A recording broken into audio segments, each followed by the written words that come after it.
મોહિના હાલ એક મહત્વપૂર્ણ સમાચારથી શરૂઆત કરીએ તો ગુજરાતમાં આજે અને આવતીકાલે માવઠાની આગાહી છે। ત્યારે આજે દક્ષિણ ગુજરાતના કેટલાક ભાગમાં વાતાવરણમાં પલટો જોવા મળી રહ્યો છે। સુરત અને નવસારીના કેટલાક વિસ્તારોમાં સવારે વરસાદી છાંટા અને ઝાપટા આવતા રોડ ભીના થયા હતા। તો વલસાડમાં પણ વાદળછાયું વાતાવરણ છવાતા ખેડૂતોમાં ચિંતા વધી છે। કમોસમી વરસાદ ખેડૂતોને પાક બગાડશે તેવી ભીતિ સેવવામાં આવી રહી છે, કારણ કે આ માવઠું છે તે ખેડૂતોની માથે આફતનું માવઠું છે કે નવસારીમાં પણ રસ્તા ભીના થઈ ગયા હતા।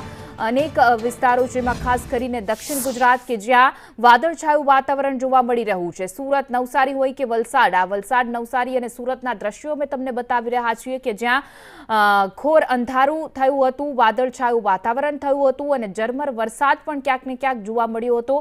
આ સુરત નવસારી અને વલસાડના ગ્રામ્ય વિસ્તારમાં માવઠાને લઈને ખેડૂતો ચિંતિત બન્યા છે, કારણ કે જે ઉનાળુ પાક છે તે ખરવાની પણ ભીતિ સેવવામાં આવી રહી છે। તો કેરીના ફૂલ આવી ગયા છે, કેરી પણ બગડવાનું જે છે ખેડૂતોને ચિંતા સતાવી રહી છે।